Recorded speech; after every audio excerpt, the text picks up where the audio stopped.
Well, good morning, all. It's really great to be here, and it's great to see anybody here who didn't get stuck in an airport on the way in, so thanks so much for being in. We have a really excellent panel staged up for you, and we've got a special treat in front of it because we have a speaker coming to talk to us, Ipak Oskaya from SEI, and she's going to talk about a study. So let me just give you a brief introduction to the set of events, and then we'll dive right in. So first, as I said, we've got a speaker, and I think we've given you 45 minutes or so, and it's going to be Ipak Oskaya. She's the technical director of I'm sorry, I'm stumbling over your, we met during COVID, you know, and you always are reading these things afterwards. Engineering and Intelligent Software Systems. She's principal researcher and technical director of that area, as I say. She's primarily interested in something that's spot on with the topic of our panel, that is developing techniques for improving software development efficiency and system evolution with an emphasis on the software architectural practices, etc. Her most recent research focuses on the theoretical and empirical foundations of these areas, in particular managing technical debt. In addition to many other things that she does, she is the editor-in-chief of IEEE Software Magazine and the co-author of a practitioner book, Managing Tech Debt, Reducing Friction in Software Development. She has a doctoral and master's degree in computational design from CMU. And so please join me with welcoming Ipak to the stage.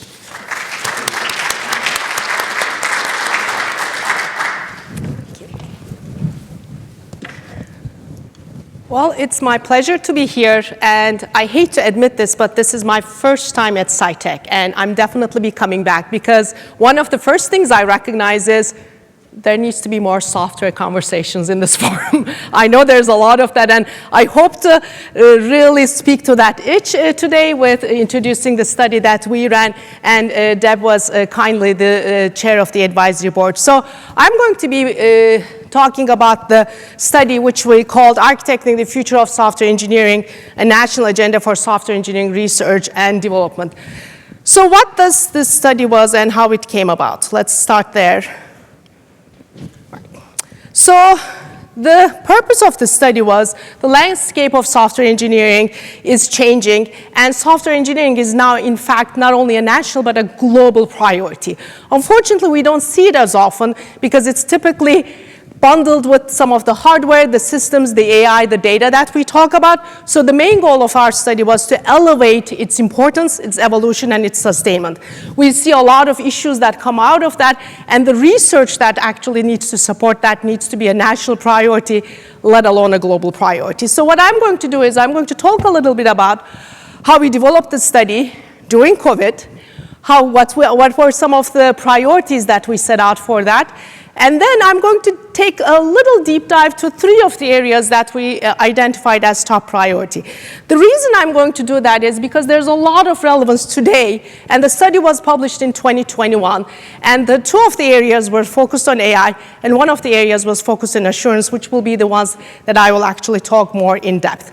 I have a lot of material. There's no way I'm going to be doing justice to this, but I really hope you'll go and look at this research roadmap, map your research or technical priorities to some of the things, and maybe come back to us and challenge some of the changes that might have happened, because this is a living area, and we're actually doing activities that actually support some of the evolution as well. So, but I would like to step back first and do a little bit of background in terms of what Software Engineering Institute does and where we come from and how does this map to this national study. So Carnegie Mellon University Software Engineering Institute is a Department of Defense, FFRDC, federally funded research and development center.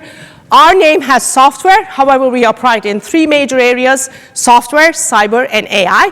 And AI was introduced in 2018, although we had bodies of work in AI long before. Of course, those of you who know Carnegie Mellon University, there's a lot of AI work that is going on there.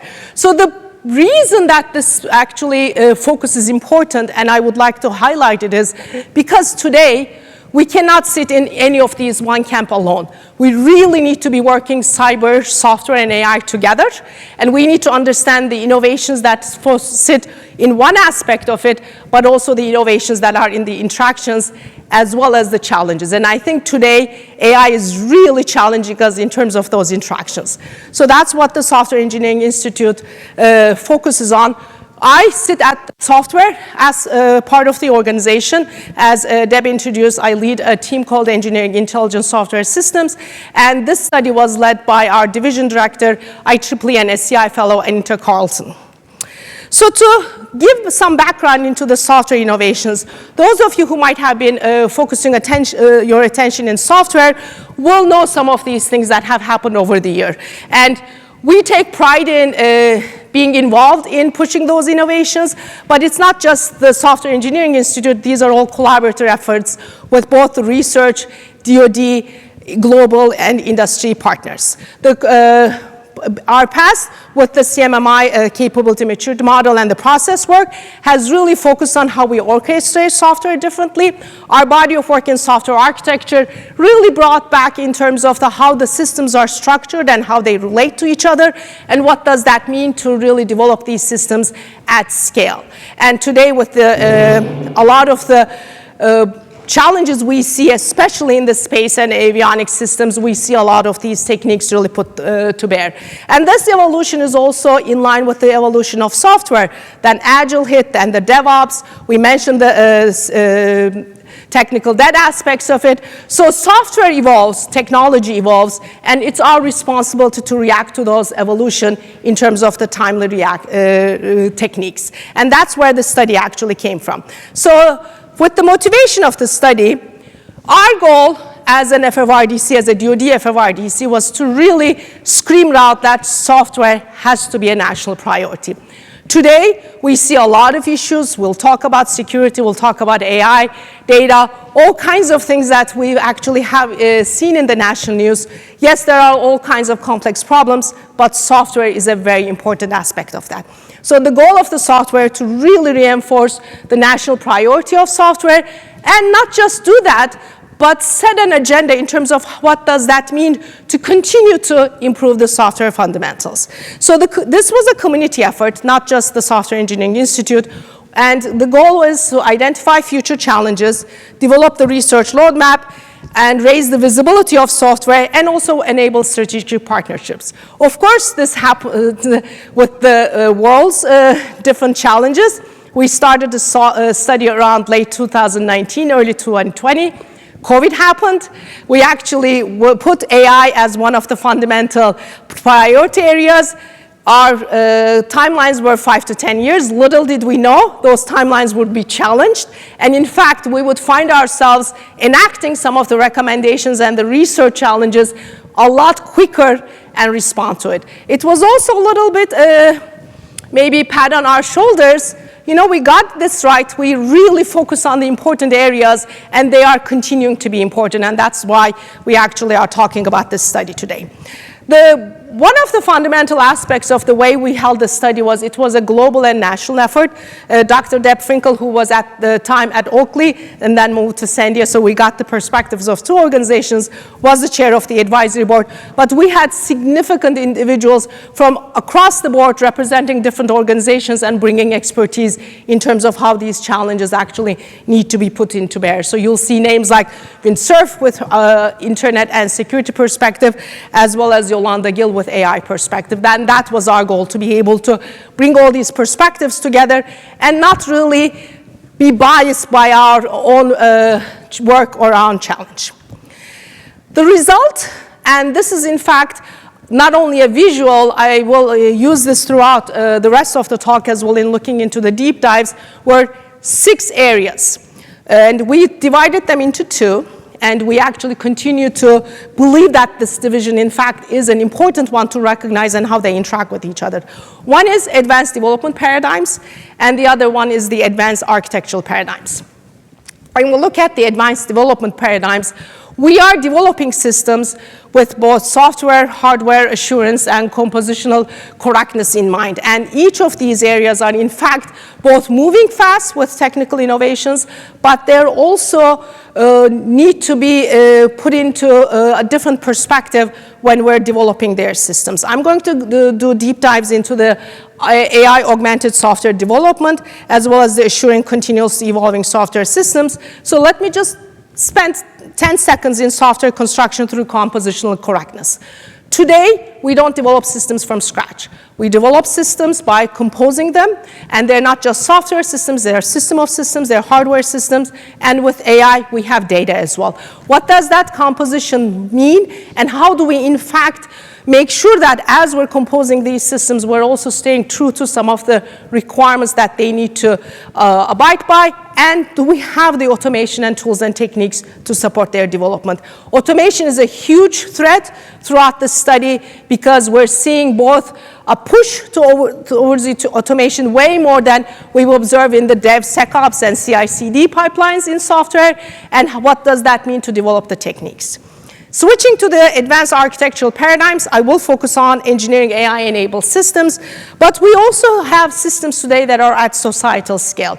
I've been able to listen to a couple of the talks since yesterday. All of these talks talk about human and AI partnership. How does human actually get involved into these? And a lot of the systems are operating in a multi-organizational context, so it's important to recognize these different agents that are part of our system environments. And the last one is engineering quantum computing software. While we might think this is still far out, realizing the innovations that we're all envisioning today actually, in fact, resides in a lot of the innovations that need to happen in the hardware space as well. And that's really something that we need to be watching and we need to be aware of. So that was the reasoning of the division of the different areas and how they came about.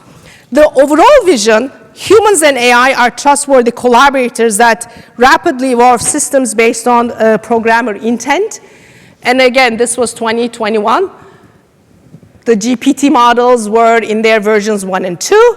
The evolution has been so fast, and while we're seeing news that the evolution is maybe not moving as quickly anymore because of the data challenges, we are seeing an increased huge pace. And it's our responsibility to understand where we focus our efforts in terms of where more research is needed, but also focus our efforts where we need to be more cautious and risk-averse. So that's really what the research roadmap overall focused on. And those of you who are interested and who want hard copies, on booth 106, there are 3 copies that are brought with me, so you might actually go and visit the booth and see it yourself in flesh and blood. So the reason in terms of this whole focus was that there's fundamental shifts that informed our research focus areas. First of all, the software pipeline, it's changing rapidly. Automation and production of code is really being put to a challenge in terms of the scale that it can take. And systems gets more complex, and there's also need to think about automating in different dimensions. There's automation in terms of their creation. There's automation in terms of the execution of different aspects of the software. So that really needs to be considered as we're thinking about our next step capabilities, research areas, as well as automation. Scale is an interesting phenomenon. We could think about scale in terms of a large software system being developed, but scale could also be many software who are maybe small in their creation, but creates a scale challenge by their interaction. And this is, in fact, what we mean by the societal scale aspects of it. Scale needs to be thought in multiple dimensions, and that brings all different kinds of, especially interoperability and assurance challenges to bear. Evidence, speaking of assurance, how do we become sure? And this is, in fact, an ongoing conversation with all the foundation models and the generative AI. Who do we trust? Do we trust the system? Do we assure the system? Where do we want the evidence? The important thing to keep in mind here is that a lot of the new techniques that we're using is also challenging the way we think about some of these. For example, do we really want evidence of the assurance, or do we want evidence of how it was created, or do we want techniques to test the outcome which creates the evidence? So at what phase do we apply these techniques become important to consider as well. Data, trust, ethics, I think these are, at this point in time, common topics. In 2021, they were not. However, it's important to recognize that, for example, I'll focus on ethics. Ethics is not new to the engineering community. It's not new to the computer science and software community as well. If you look into IEEE and ACM codes of conduct, there is in fact a lot of existing principles that today apply out of the box to the AI systems as well. Sometimes we forget. This is a way for us to remember some of the fundamentals of engineering systems and to really create techniques to enable engineers to execute them. So that's really what the new perspective there as well. And so with that, of course, there are many cross-cutting themes. What happened between the study being released, 2021, and the last 3 years is, of course, generative AI hit us. And AI was a big part of the research roadmap, but the pace of change was not necessarily what we had actually envisioned. A lot of the things that we said should happen and would be research directions started happening a lot quicker, which is challenging the way how we're in fact scoping our research and also scoping our products. It's transforming the software engineering processes, whether we like it or not. It's really creating a different perspective in terms of how we think about how we decompose work. And that's, in fact, was part of the study in AI augmented software development area. But generative AI is actually putting a whole different perspective on it because being not correct is the nature of the generative AI. Expecting correctness from generative AI is not understanding how generative AI will work. You really need to supplement these techniques with other techniques. So that compositional perspective is really important in terms of a cross-cutting theme. And redefining the area of software engineering, not only from the perspective of AI, is these evolutions will continue.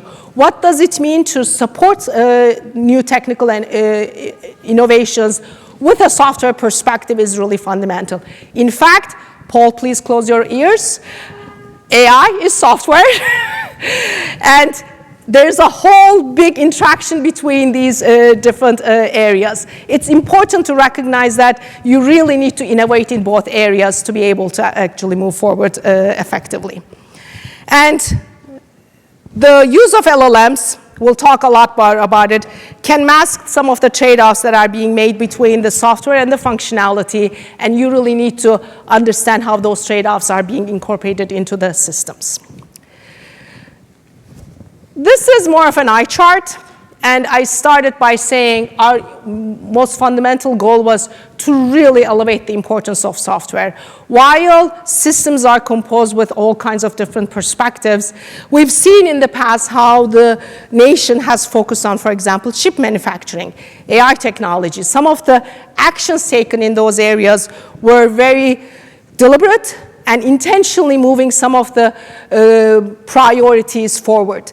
The goal of the study, and it is in fact being recognized as we speak, was to raise software engineering focus to that level. And some of the initial US actions, in fact, are giving us evidence that the message is being heard. For example, for the first time, the RNE established a principal-directed focus on advanced computing and software. This is a very good sign that we're in fact recognizing that a global advantage or any organizational advantage needs to have a software competency. With that, let me do these couple deep dives into the particular area so you have a better understanding of what we mean by each of these research roadmap and how it is being, in fact, executed as we speak. I'll start with my most favorite one, AI augmented software development. This is the trade-off between where AI is focused on. Is AI helping us do things that we're already doing better, or is AI helping us do things differently? This is a question a lot of the researchers or a lot of the industry who's really moving fast to get the market share, not necessarily always thinking about, but that's really what we wanted to challenge our audience. When we talk about AI augmented software development, what we mean is it's the use of these AI tools as well as other tools in automation to improve the efficiency of software engineers and to reduce their cognitive load to focus on tasks where automation cannot be supported. So it's a multi-model human-computer interaction model, obviously, and it's really understanding where your innovations are focused on. I update this slide every time I give a new talk. This is from vendor, E2B Dev, and they update some of the emerging generative AI kinds of tools that are being in the site. So the biggest area that generative AI tools today in the AI augmented software development space is focused on coding and productivity. A lot of those organizations pop up very quickly, so the pace of innovation and also maybe pace of misinformation is really high in this space, but it's important to recognize, because what I hear is, and what we hear in the context of this study is, this is probably one of the first time that the venture capital space is seeing funds going to organizations even without seeing initial products. So this race is, in a way, on one hand good. On the other hand, we need to really be a little bit more careful in doing our homework and recognizing what is real, what is not real, and most importantly, what is the problem we're trying to solve? Unfortunately, we forget this as we go through this excitement of the technical innovations as they hit us. So one of the questions, and it's my pleasure to be speaking to an engineering audience, is what are the right units of abstractions we're talking about? Are we talking about the scope of work when we're applying these emerging tools into our software development processes, like line of code, class, story, pull request, design construct? I know everybody is concerned about the security concerns that these particular tools might be introducing unintentionally. How do we find those out? So asking these questions in terms of our evaluation of the products as well as in our research initiatives is important. Where does the ground truth get generated?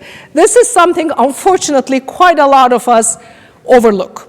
Yes, large language models, foundation models, any of the machine learning approaches help with accelerating a lot of the approaches. However, if I can't check the ground truth and baseline it, how do I know whether they're really introducing vulnerabilities or not? So this implies, by definition, that we cannot let go of our existing tools, and it's really a hybrid tool environment. Existing tools who work well in terms of finding issues, finding vulnerabilities, need to be supplemented with LLMs or large language models or any of the AI approaches to work effectively.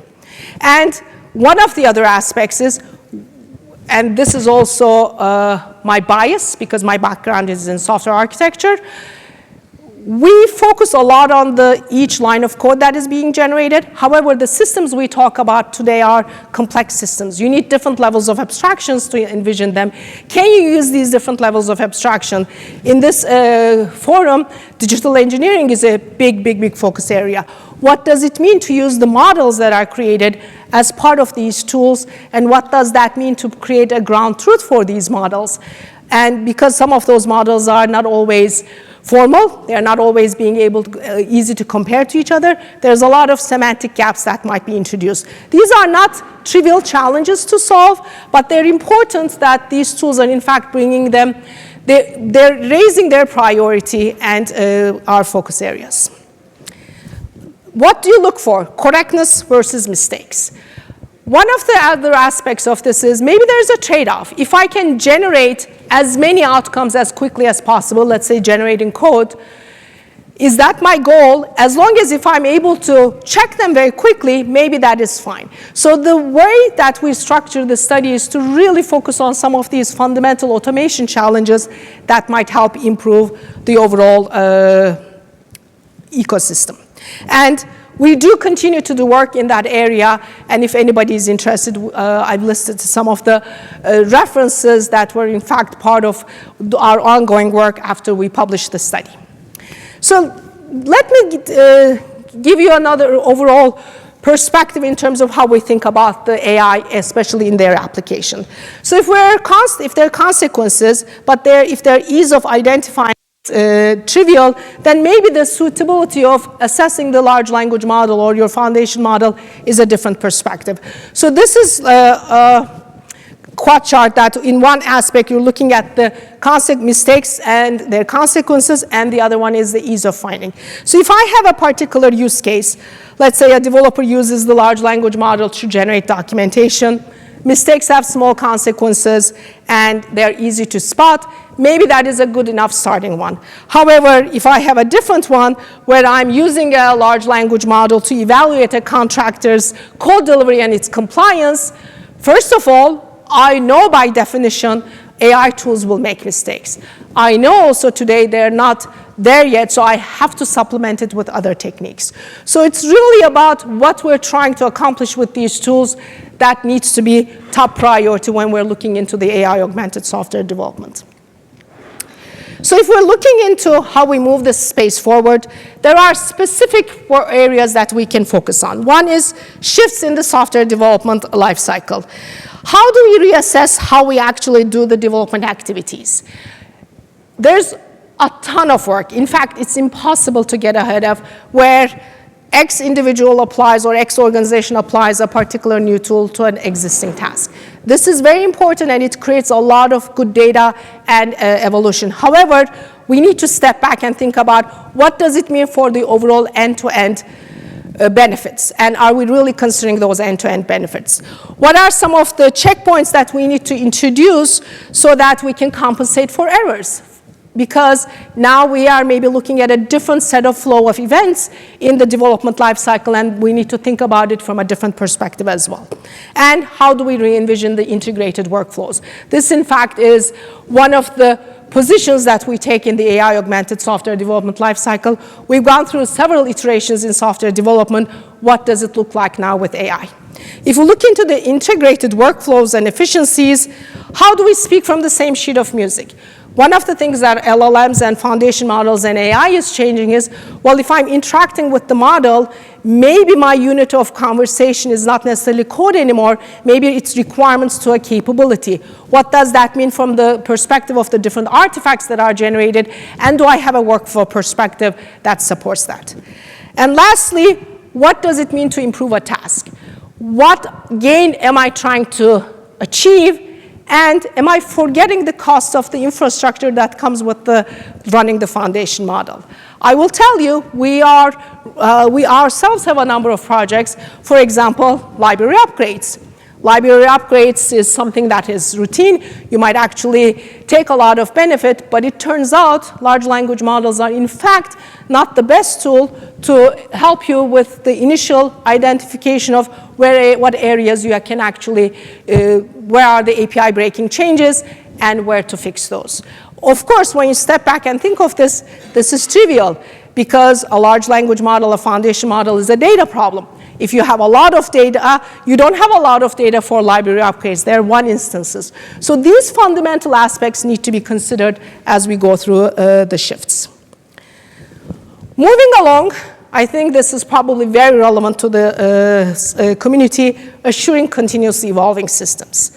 Systems evolve, and one of the biggest challenges, which I'm pretty sure everybody who's been in the trenches will agree with, is, especially if you have a mission-critical system, going through the assurance process, whichever organization you're working with, it could be FAA, it could be DoD, it could be the FDA, is a very costly and manual process. It's full of human errors. How do we improve from that?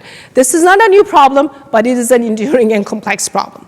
How do we rapidly assure software? What are some of the provable artifacts? And I did promise that automation is a thread in the national agenda. It's the same with the assurance as well. What are the artifacts that I can generate that supplement the existing ones and that I can reuse in terms of speaking from the same sheet of music? And how do things adapt at runtime? And where can I provide evidence that I don't have to reassure, and where can I focus my effort in terms of the reassurance efforts? So the reassurance at scale is the focus of this research area, and it's much more difficult as, of course, systems get larger and change more rapidly. So different ways of thinking of this. What is the small part that requires to reassuring as opposed to the whole system? Can you only reassure the small part, and do you have the evidence to provide that that will be good enough? How do you test some of the insufficiencies as an aspect of that? But most importantly, how do you integrate this to the existing CI/CD and DevOps pipelines? Because the reason this is a costly process is because it's a phase after the development. It is not integrated into our existing software development environments or system development environments, and that's really where the focus of the research agenda is. To give you a little bit of insight, similar to the AI augmented area, incremental assurance in terms of the architecture development perspective. So we are all familiar with the software architecture. We agree that it's important. It helps with the abstractions.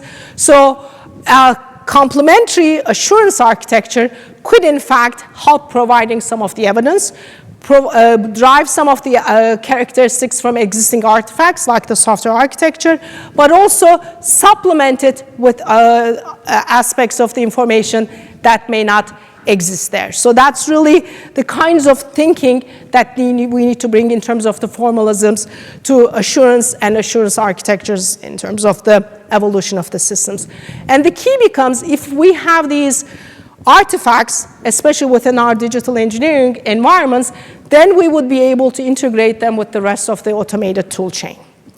So, for example, in what points in the DevOps tool chain, if I make a change and if those artifacts are able to propagate, then I would be able to reassure because I would have the provable artifact and the evidence to show with that. And there's also ongoing work at the SCI, but also in the community in terms of really moving this assurance forward. In fact, my colleague Jerome spoke, I think, earlier in the conference. So similarly, improving the continuous software assurance aspects into bear, when we look into the software assurance architecture, what is an automatable representation to assure architectures?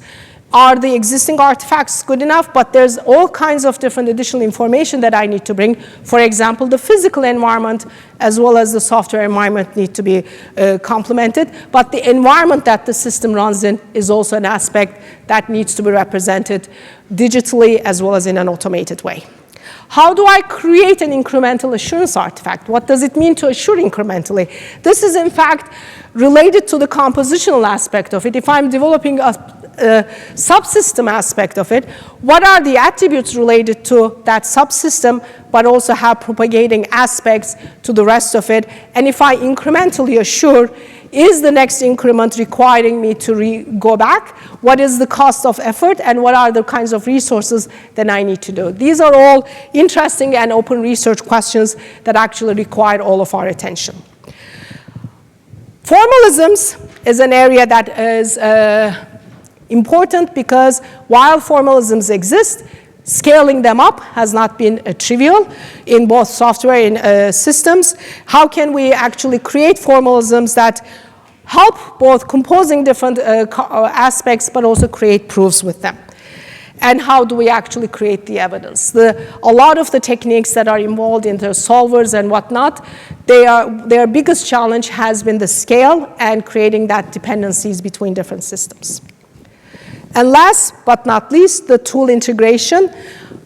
The tooling aspect of this is engineers still lack robust tools to their jobs.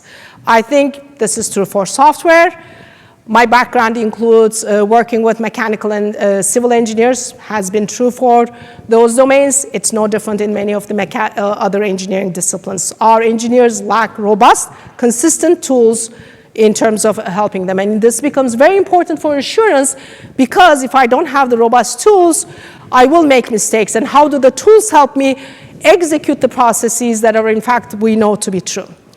Obviously, I already talked about integration of assurance in the organic development process. Whenever something is an afterthought, it's going to create more resources, or it's an after phase, it's going to create more resources, it's going to create also potential for errors. If I'm integrated, this has been proven in many engineering disciplines over and over. The earlier you catch errors, the less costly it is to fix. So this is really that perspective into the assurance. And how do I use evidence from the operational system to bring it back? With AI and with some of the models at different points in the system, especially in distributed systems, we have the opportunity to include monitorability perspectives back into the system development. We talk about these in AI models, but it's not just AI models that are important to include these. It's any of the system components. And if I know how some of the behaviors in the environment acting, then I can actually provide better guidance in terms of the attributes that are being designed. In fact, one of the jokes I use often when we're in large organizations is, I might actually do it here as well, what is the difference between a used car salesman and a software engineer? So since this, the used car salesman knows that they're lying. Whereas the software engineer, or because the environment, the underlying point here is that you might have thought of all the things, but because of the complexity and because of all the dependencies, the environments create new challenges. The data create new challenges. So we need to have mechanisms to learn from their operational environment so that we're a little better than used car salesmen, right?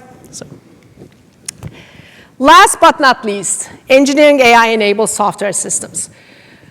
These systems, the AI innovations like developing the model, and today a lot of the large organizations, the Microsofts, the Googles, the Metas, or whoever, they're working a lot in the AI space, have put forward ML development lifecycle approaches, IBMs and whatnot, and many of you are probably already familiar with.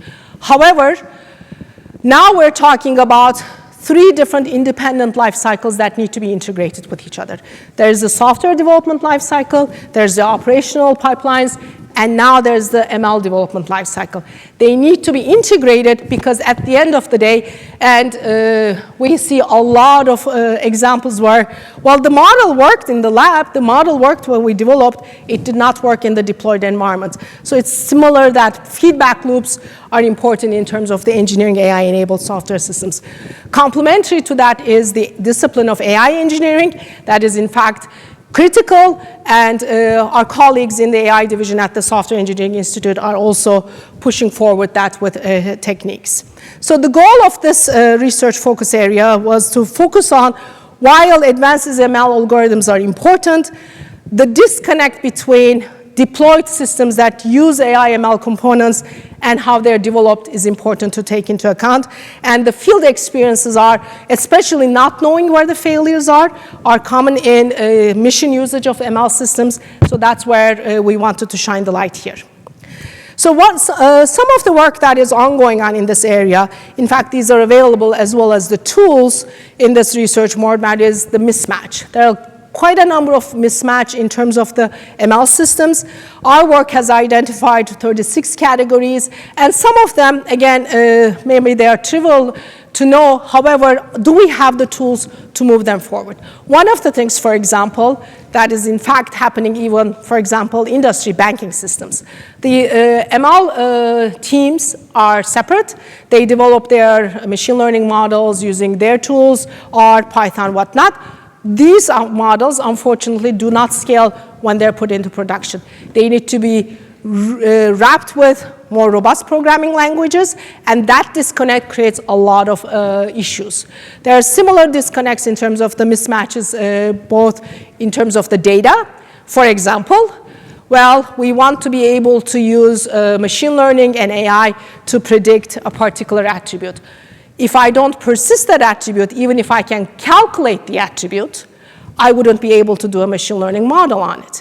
Well, if I discover this 6 months into my project, then I'm not only doing delay, I'm actually creating a lot of errors in the system. So after the fact, these are trivial engineering problems. However, because the new ML development life cycle is new to the software system development, it's important that we recognize how they're integrated. So the engineering AI-enabled focus area had a number of research challenges that are focused on that. And of course, related to it, those of you who are paying attention might have read the book, the paper by Google engineer, Scully is the first author name, The Technical Debt of Machine Learning Systems. Of course, I love this paper because it brings two of my favorite topic areas together. But one of the things that that paper focuses on is how it is very difficult in architectural perspectives to trace some of the errors that are happening in machine learning systems because of the data aspects. So that's really where we need to focus in terms of the engineering of the ML-enabled systems. So I'll take the software architecture perspective here. Some of the challenges is, again, there's the ML and software architecture concerns of the life cycle. Do we really have an understanding of how the ML model lifecycle is integrated with the systems? And do we also lack system perspective and the different workflows? A lot of us sit in our little corners, and by talking more to each other, collaboration is not going to solve the problem. We need the tools to facilitate that collaboration, and that's really where it becomes some of the tools that are being developed under these research agendas are to break the barriers with automation so we can speak from the same sheet of music. And the ML and software architecture concerns of the system, again, at the end of the day, the ML model, whether it's a foundation model or another AI model, is a component of the system. When it's a component of the system, the interactions that will be bear-to-bear needs to be thought of from the perspective of the system and its architecture. Do we actually recognize the ML-relevant quality attributes that drive the architecture? One of the obvious ones is monitorability, but there's monitorability of the data and the model and the monitorability of the system that sometimes gets confused. So there are subtleties as such that need to be supported by both more evidence as well as more tools. The data architecting, while today there's all kinds of different talk because of the cloud environments that are being supported, is again a huge gap in our systems because we seem to assume that the ML model and the data scientists take care of that, but it actually is a system artifact that needs to be a first-class citizen. And there are different paces of change. The system might not need a capability change every maybe sprint or every release. However, the data might change a lot quicker, which might influence the system attributes. We don't understand how systems change and what their paces are. And last but not least, the and system concerns of the software architecture concerns of the component. The ML component is a component like any other system component.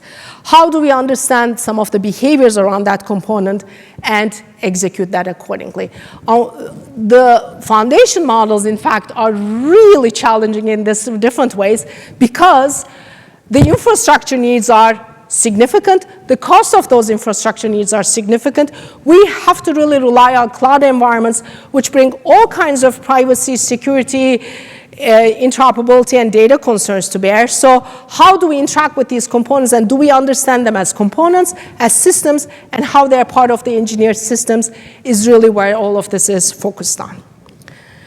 So I will end with a call to action. It's only focused on one of the areas. We are in an era where I think it's a very exciting time to be an engineer. It's a very exciting time to be especially a software engineer because of the pace of change, and for maybe not, I won't say the first time, but there's a focus on how engineers do their work, which is also very exciting because that's going to propagate to how systems are developed through the engineers' work. However, it's time to step back, and this is part of our work as in terms of the follow-on enactment of the work. We are organizing follow-on workshops in different forums to really step back and look into some of the changes that are happening. One of them, anybody is interested, submit a paper, reach out to me or any of my colleagues. There's going to be an international workshop on envisioning the AI-augmented software development lifecycle, and co-located with Foundations of Software Engineering Conference, which is the main conference in software engineering. But these conversations need to continue. like in these forums, and they need to continue in an interdisciplinary way. And I guess my point in closing is software is a big, big stakeholder in these. A lot of the assumptions is, well, you can change software easily. Well, it only takes maybe a couple of searches to very quickly come to believe that not necessarily those failures can have really detrimental effects. And in fact, it has a lot of cost. So this research roadmap had the goal of really trying to bring software into bear and maybe help everybody recognize that if we make software a priority, we'll actually enable all of the other areas to evolve and accelerate in the same pace as well. With that, I am not going to take any questions because we have a panel to follow on, but I appreciate your patience in listening, and I'm going to be part of the panel, so I hope you are continuing to send your questions in. I'm going to, at this time, invite Deb and the rest of the panelists, and we'll continue the conversation there. Thank you.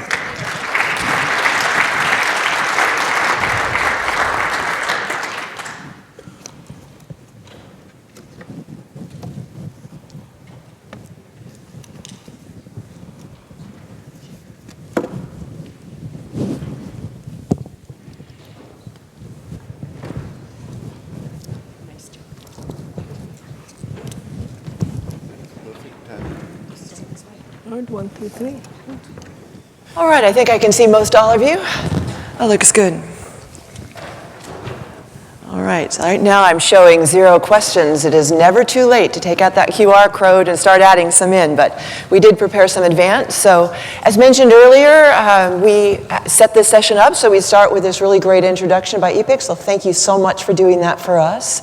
It was interesting for me to see the changes that have taken place since the last time we looked at it. I reviewed in advance of this panel, and we actually used some of it right off the bat, both at Oak Ridge and Sandia, so it turned out to be useful personally and hopefully useful for the rest of you. The way this is structured is I have a few advanced questions set up. I do have the usual booklet, electronic notebook here to let me know what your questions are. I'd love to get as many of yours in as possible and also want to hear from the panel. So we're going to go ahead and start, I think, by each of us giving a short introduction of ourselves. So if you don't mind with popping mine up, we'll move to that area. You got that slide? If not, I don't actually have to have the slide. I remember who I am. All right, so each of us is going to give a short 3 to 5 minute explanation of who we are and why we're here. I guess I'll say that I will reach back a little bit. Do we have students in the room? I heard there was something like 2,000 attending here, which is amazing numbers. Do we have some students in the room? No? I've got a couple. So the reason I wanted to say that is that my involvement with software has gone way back, but I've pivoted quite heavily. If you see the picture that will pop up eventually, or maybe not at all, it's going to have a picture of my current portfolio. I'll mention that. But I started out with software and the safety of that and how you could do assurance. And go just to the second one of those. We only need the second slide with a picture. And did a hand verification of about 60 pages of safety properties of software. And I'm so glad we don't have to do that by hand anymore, because that was pretty awful for 30. So if we go to the next page, you'll see what I'm doing today. Right now I'm Vice President for National Security Portfolios at Sandia National Laboratories. My portfolio is leading mainly in the areas that I have some additional background in. Cybersecurity has been a long-standing interest of mine, but my portfolio includes hypersonics. We're the design agent for the hypersonic glide body. Recently had a great success. We've got, of course, AI. We've got cyber. We've got proliferation assessment. You can think of that as a way to ensure that the nuclear community is behaving as they ought and to reduce the nuclear threat. We have the largest government fab that does chip manufacturing, a couple different kinds, everything from quantum to we are the place to go if you need to have nuclear-savvy components for the weapons system and several other things, including radar. So all of that depends on software working correctly at some level. But one of the questions I'm going to be asking the panel, and I'll just tee this up so that you're aware, is the assurance tied to those and the ability to qualify is extremely different. And so the thought process of an engineer who's looking at a weapon that's going to be in the stockpile, hopefully never used, but there nonetheless for something like 10, 20, 30 years is very different from what we need to provide to our sponsors that have work and needs in clean energy that want to field something in a couple of weeks, if not yesterday. And while all of those have an assurance component and all of those involve software, it is really very different. The language may even sound like the words are the same, you see.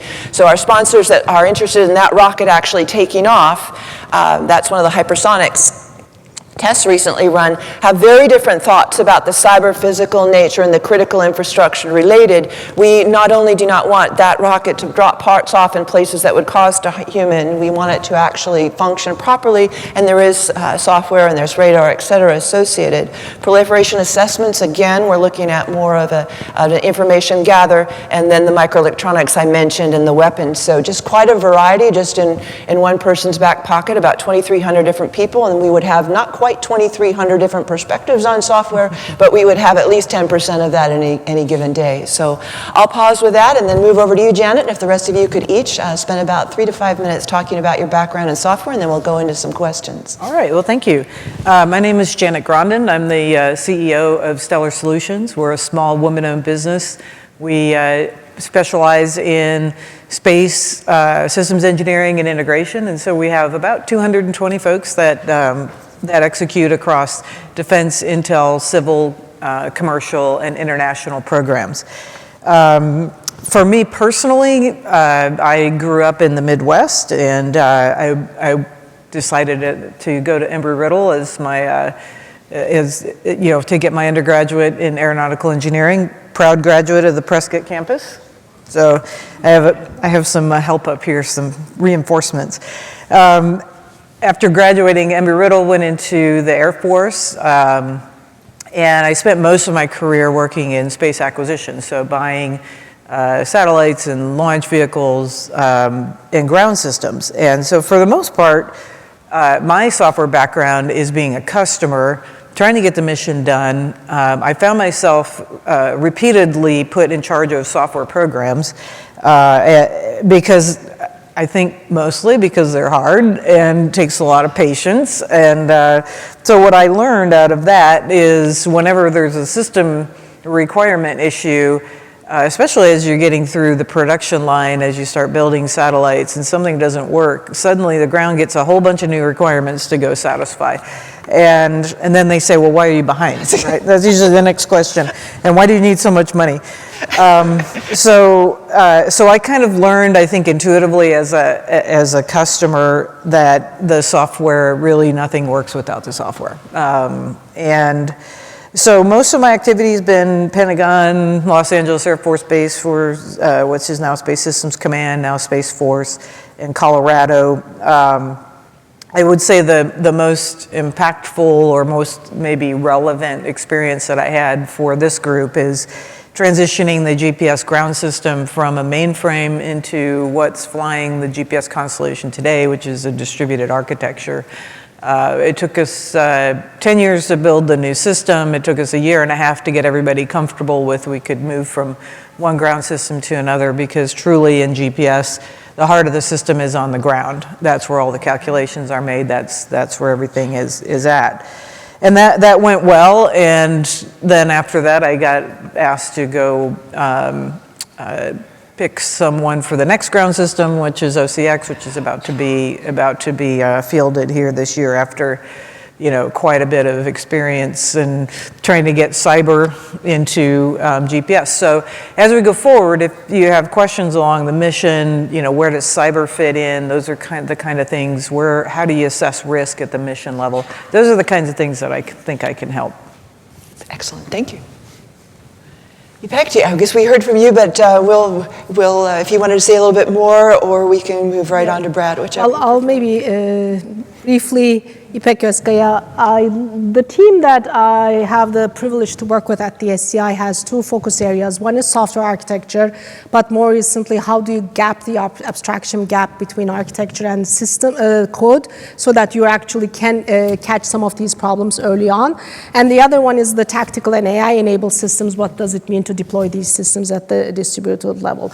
I will not take a lot of time, but my perspective here is to remember, and I love this quote, a fool with a tool is still a fool. So when we're thinking about any of these techniques, we really need to remember that what are the fundamentals and how we're bringing some of these tools to the problems that we have at hand. And the other one, I did tee this up a little bit. If you look into how software development evolved, actually we've been enjoying a lot of good improvements. For example, when we moved from waterfall to agile software development, it was our focus on how do we divide work and how do we actually orchestrate things differently to gain the efficiency. Similarly, how we move to the DevOps movement, how do we create automation to break the barriers? I think we're sitting at a very excitement moment, but we need to step back and think through that, and that's anyone interested in those areas, I would be more than happy to chat. Thank you. Thank you. Brad? Thank you. My name is Bradley Lanford. I'm the Director of Software Assurance with the Deputy Assistant, the Office of the Undersecretary of Defense for Research and Engineering with the Deputy Assistant Secretary of Defense for S&T Program Protection. I just want to kind of excited to be part of the panel. I know that there were many members within R&E, as well as some that have come on to R&E since that time that were part of the research effort. I want to say, excited to offer my thoughts. Don't want to kind of offer thoughts on behalf of the department. I know Honorable Hsu did provide the forward for the paper in stressing the importance of the research. And we do, you mentioned the Principal Deputy for Advanced Computing and Software, Dr. Forrest Scholl, has come into R&E, and now we work closely together on several topic areas that are related. For my portfolio, so Director of Software Assurance, currently leading a lot of efforts in what we call system security. So that entails both program protection and system security engineering for the department, policy guidance, standards, and training, as well as an assessment area for oversight of ACAT 1 programs. A lot of our efforts are on how we build resiliency into the design of our systems. That can be both software and hardware. Thinking about the survivability of how we decomposition of requirements for survivability, and then getting down into the mission critical functions, critical components, and how we think about application of software and hardware assurance practices. My chart, very simple chart, but I thought it did a good job of aligning with the report and the research areas. So you talked a lot about software assurance, the importance of being able to certify and assure these systems at scale. My focus area, really, we talk a lot about vulnerabilities, but does the software function as intended? And that's something that I want to thank the Software Understanding for National Security group, which is aligned in thought, I think, in a lot of ways with this effort. But I pulled this chart from their effort, just the scale of software production, our ability to understand that software is is increasing, but not anywhere near the pace of that production. Talking about the three areas that I focus on in software assurance, the speed and scale of modern development right there in the middle, how we integrate our processes, tools, kind of put those guardrails up for the development of the software and make sure that we can do it at pace. We've come a long ways in terms of both our defense industrial base and our internal services and their software factory ecosystems and being able to have an immediate impact in those areas. The report talks to a lot of research around the rapid advancement of technology, and I think that's what we have a focus on, whether that be use of machine learning and AI, but also the compositional correctness, the focus on how we do formal verification at scale. I think a lot of those things we see great value in moving forward, but then can we bring those back into our modern development practices? And lastly, I'll just mention the legacy software. Those are unique cases, and a lot of times we like to bring in a team to focus on a particular area of assurance. It may be a legacy architecture, operating system, software development language that we need expertise in, and finding a way to not only impact that individual program, but to scale that so that multiple programs and platforms can benefit from it.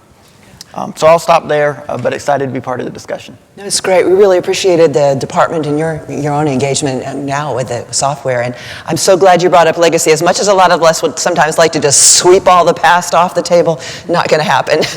Some of it's up in space at the bottom of the ocean, or in other places we can't adjust even if we wanted to. So, Krishna, if you don't mind going next. All right. Sorry. Thank you. My name is Krishna Sampagitaya. I am currently the chair for Cyber Intelligence and Security at the Prescott campus of Embry-Riddle Aeronautical University, and that's in Arizona, northern Arizona. My background, I've also been at Boeing as an Associate Technical Fellow and at UTRC, which is United Technologies Research Center, as an Associate Director for Cybersecurity. I wanted to put like 6 buckets that might relate to the discussion here based on what I've done in the past. So what you see there is a evolving ecosystem that was mentioned earlier by IPAC. It's essentially a distribution system which I had expanded. Now I've put it down into a bucket. It's got multiple stakeholders who want to distribute data and software to the aircraft ultimately, but it happened with the 787 20 years ago. They wanted to put a network on the aircraft and have the software and data go to that and do that in a resilient way. So that essentially is where the formal methods come in as to how to assure the security of the different software parts in that particular system. So we did that about 20 years ago. The next bucket shows you the real-world vulnerabilities. So there are many, many software systems that are coming into the aircraft. One of the examples is electronic flight bag. You see this as a tablet the pilots carry into the flight deck, and they use it for paperless operations more and more. However, they've got real-world vulnerabilities, which we explored and reported to the right stakeholders. So that's another area that resiliency comes in.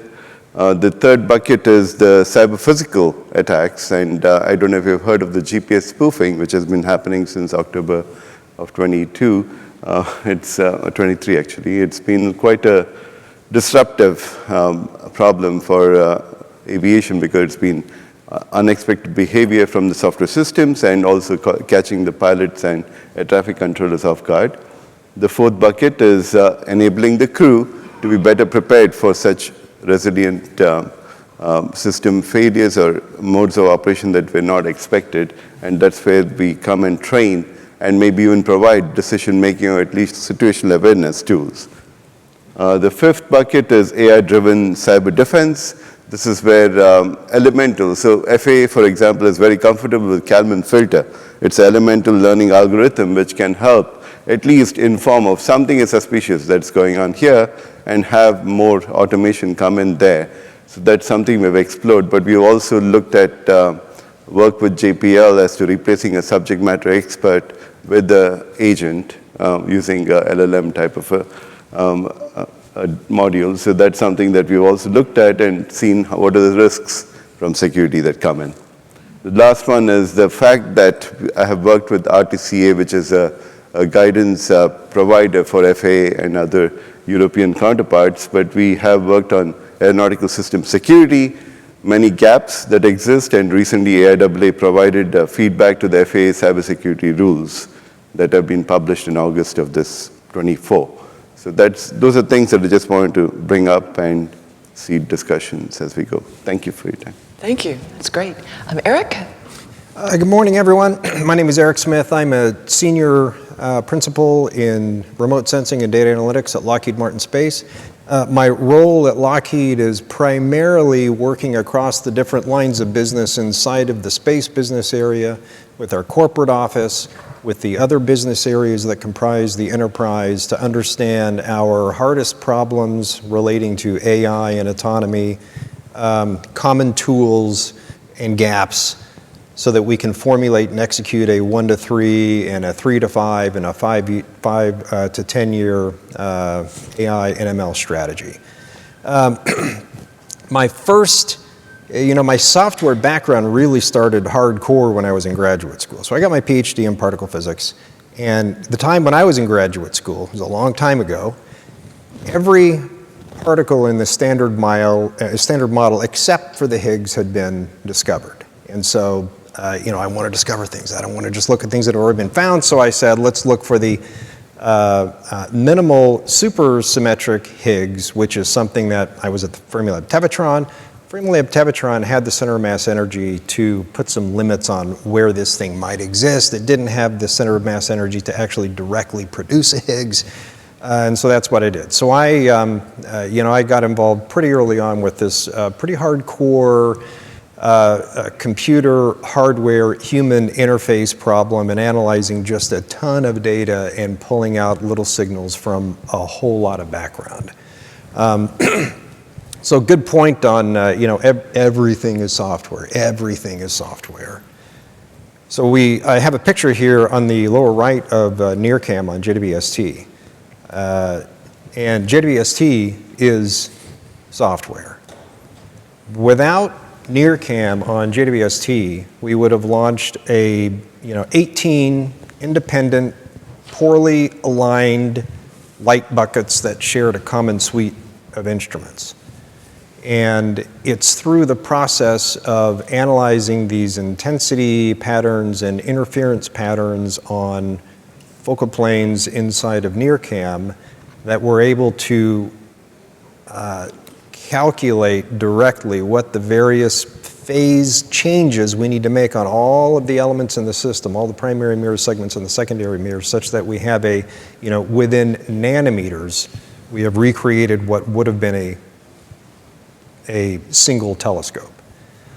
And so everything is software, and B, trust and autonomy is still really hard to achieve.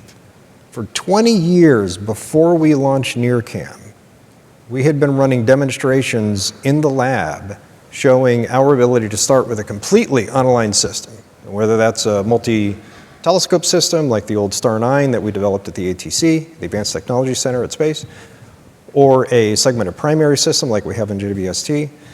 We'd shown the ability to take that in various states of misalignment and hit the go button and go through a process of automated segment ID or telescope ID, white light fringe capture to get everybody kind of roughly phased telescope-wise, and then bring the whole system into a diffraction limited performance. For 20 years we'd been doing that. But on JBST, we're going to take all of that information, downlink it to people who are on the ground who can go through the process of really agonizing over what the right next move is, such that this multi-billion-dollar observatory that we've launched doesn't suffer any internal damage. So, it's still a difficult question to answer. How do we achieve success in terms of a trust in deployed AI, even in a case like JWST where we got 20 years behind us that says it should have worked? It did, of course. It's a great success. A lot of interesting challenges there. I'm going to regret having only about an hour left with all of you. I've got a lot of good questions here and some curiosity ones of my own.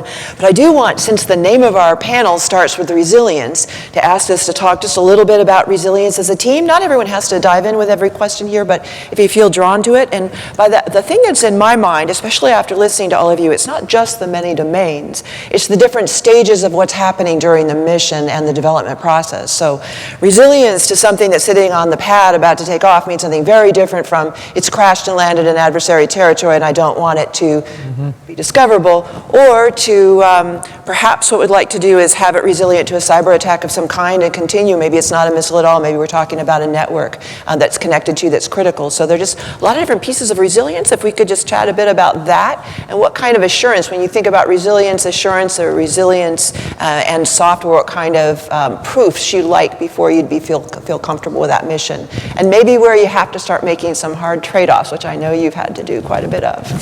Yeah, I'd be happy to jump in. Yeah, if you don't mind, just from the systems perspective, right? There's always, it's all about risk. How do you manage the risk? And that changes depending on, like you say, the phase and the mission. So someone who's taking nuclear stockpile and setting it aside for several years and not going to touch it, that's a different risk than, creating a nuclear propulsion element for orbit. And so what I think is the software enables all of that And you really have to step back from a systems perspective and say, okay, what are we aiming for here? And yes, you want cyber resilience, but you can't spend your whole budget on that because you still have to, launch a spacecraft. So I do think it involves systems thinking, and if, at the high level, where AI can help us is to solve those problems we kind of already know, and maybe augment our thinking so that we as humans can be up in that systems level, thinking about scenarios, thinking about, what is the actual most concerning risk to put your funds on. That's a good one. Anyone else want to dive in on that one? Great answer. So I can, we have a cyber resilient weapon system effort that we partner closely with industry on. And really it's just to get to exactly what you're talking about in that systems engineering thinking. How do I take these, tried and true processes, the way we approach trade-off decisions, and introduce resiliency into that from a cyber perspective? I know we talk about system decomposition, but how do you bring that to the table as part of an acquisition program and incentivize that to be part of that criteria that you're selecting? So I think we're making strides in that. There's a common understanding in the way that we're talking with industry about it, but there's still a lot of room to grow there.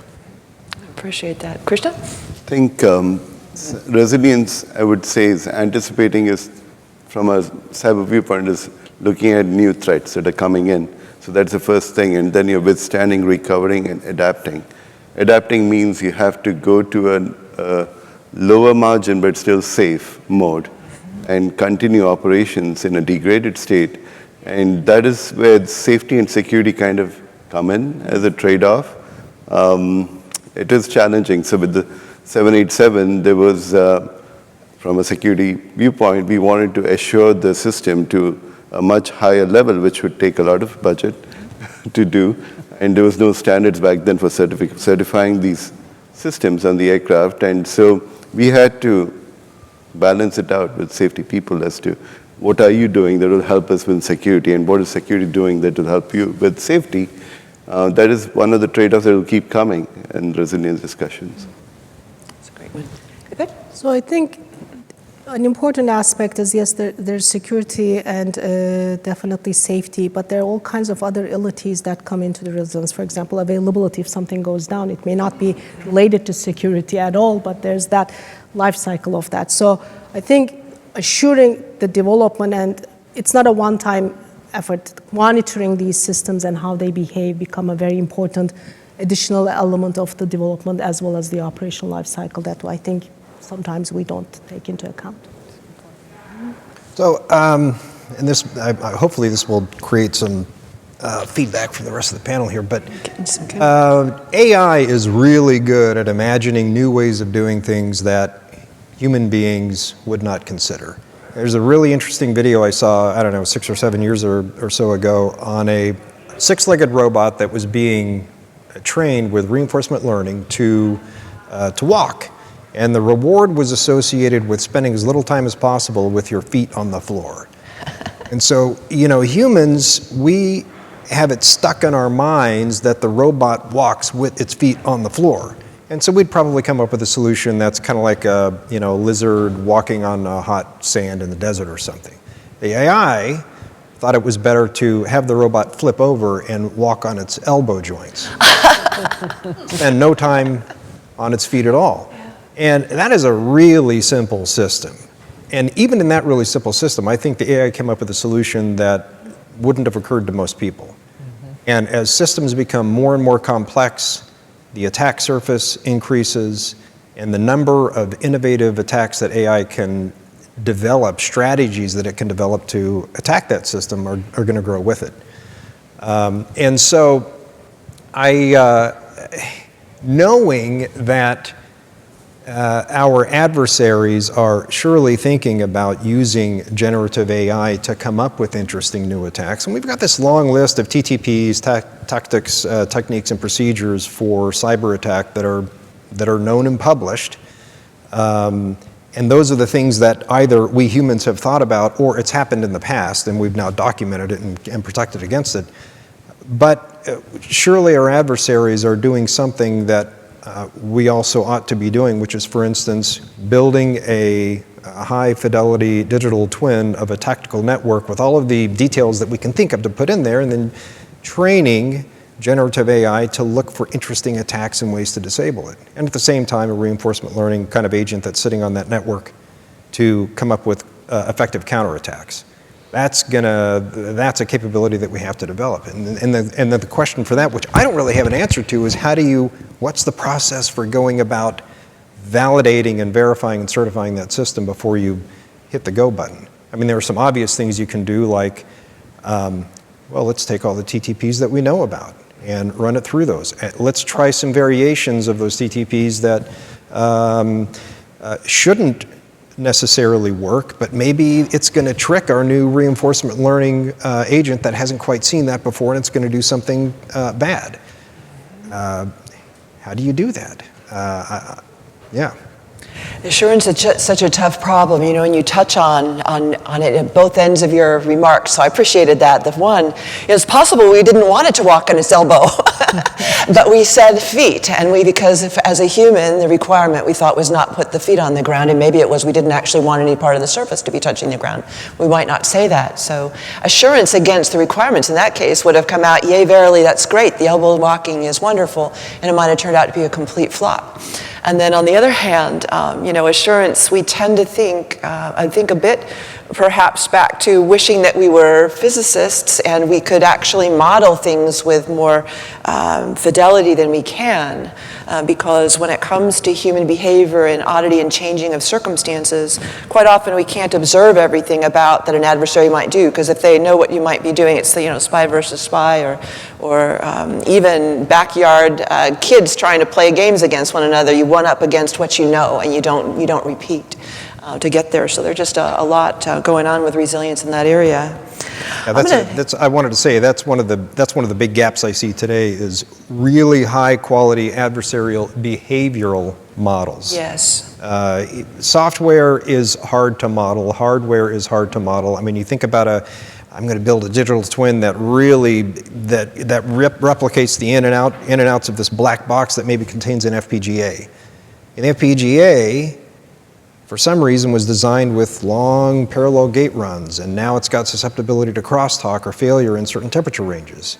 But is that detail in there? So that's hard enough to emulate or simulate, but human behavior is on a whole nother level, and that's a capability we also need to develop. Some of us are used to the idea of 9 nines or 10 nines of fidelity and exactitude, and that works in an environment, I'll put air quotes around the works, if you really can describe the environment to that level of fidelity, but with a changing adversary, the pace is a little different.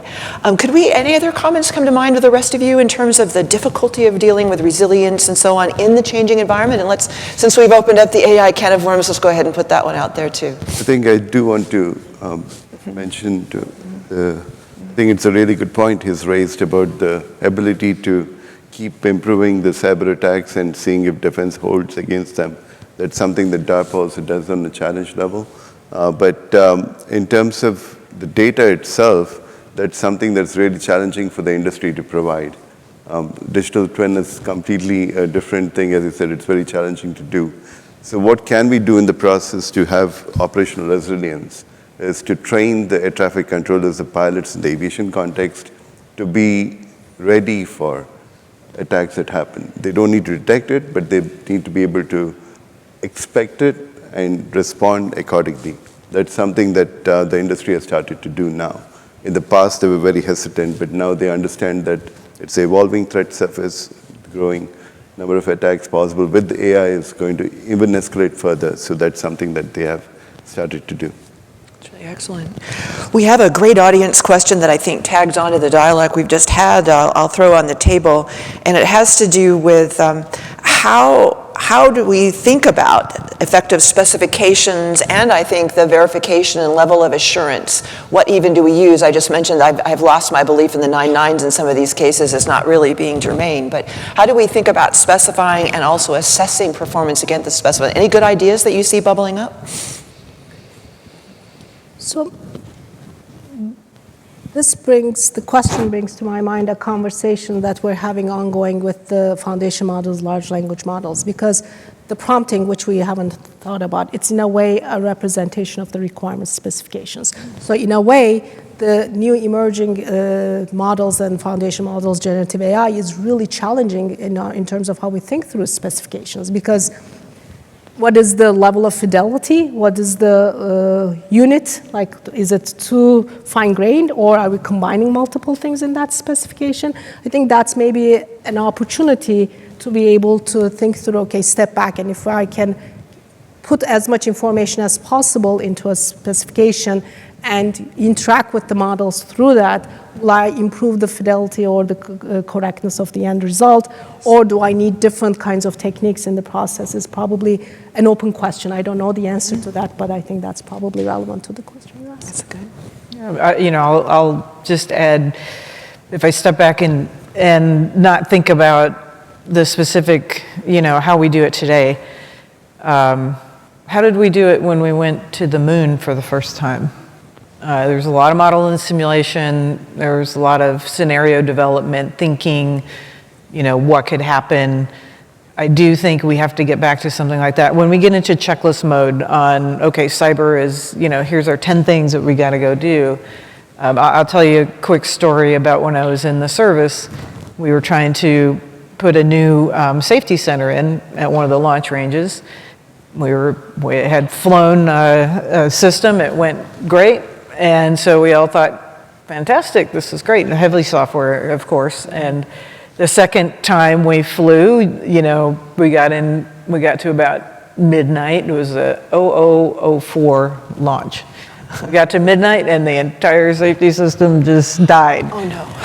And I was like, oh, this is not good. I was in charge of it, of course. I was like, this is not good. When we finally figured out what happened, it was an automatic deployment of checking software to make sure that nothing had been tampered with, and we were ready to launch. Somebody had decided, let's put that, let's make that happen at midnight, because there's no software engineers. It was done during development, right? And so there's no software engineers around at midnight, so let's go ahead and do that.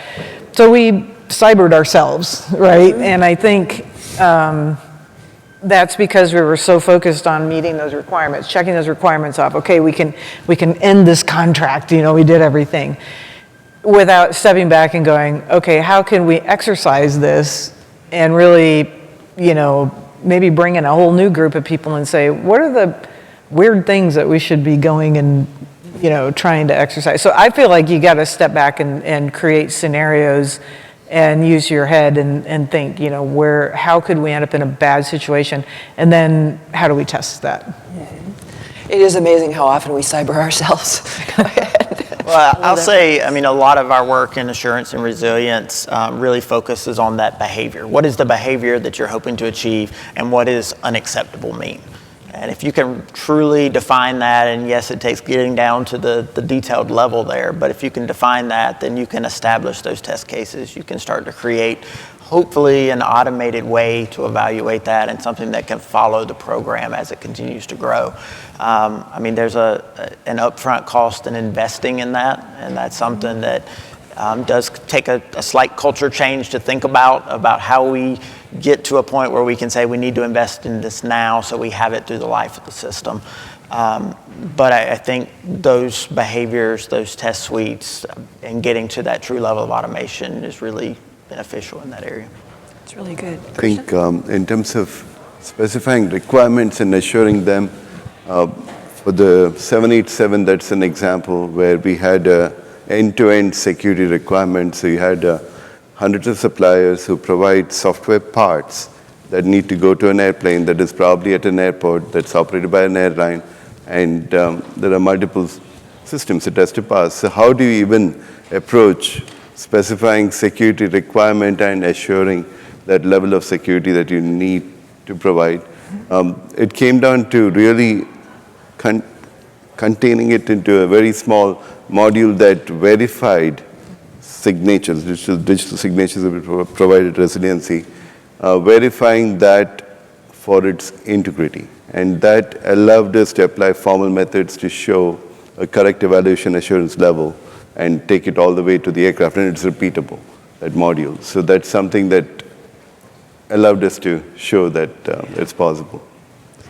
I think you're letting me dovetail onto, I'm going to combine two that I got from the audience that I really like, and they relate to a somewhat different perspective on what we're discussing. We've edged around runtime assurance and resilience, and we've talked a bit about approaches, and a lot of these are very computationally complex, are not runtime. And there's also the size, weight, and power, and this came in terms of energy costs was the way this came forward, but there are limiting factors that you want. So I remember the first time I got my heart broken by a system, like I wanted, X number of, in the cyber version of 9s in terms of fidelity of the strength of my key. I couldn't have that. The latency was bad. It would have grounded the mission forever. And also, even if it ran, it would get too hot. And so, like, darn it, I'd have cybered myself out of caution. And so one learns as one goes on. But as you think about those things, the real-time nature, how we might do testing and evaluation of how things are working in real time, but having those limitations of we don't have infinite energy, and we do, especially if we're talking about space or anything small, really has got a latency issue, and it's also got a weight, power, and sometimes a material that you can make it out of construct. I know we run into this in Red Hat all the time. Certain things need to be bigger to be more resilient, and yet that means that they're too heavy. So what are your thoughts about that? How might we address real time and some of these real world constraints of dealing with assurance in that manner? Yeah, I don't really see that as a new problem necessarily. I mean, this has been a constraint that we've dealt with, particularly in space, for forever. And we deal with the same thing when we're trying to put autonomy on Stalker, for instance. This is your power budget, this is your mass budget, this is your thermal budget. This is the requirement that we're going to levy on you. You have to be able to, with the latency of whatever it is, detect a waveform and come up with an alternative waveform to maybe counter a cyber attack that's being levied against the hardware.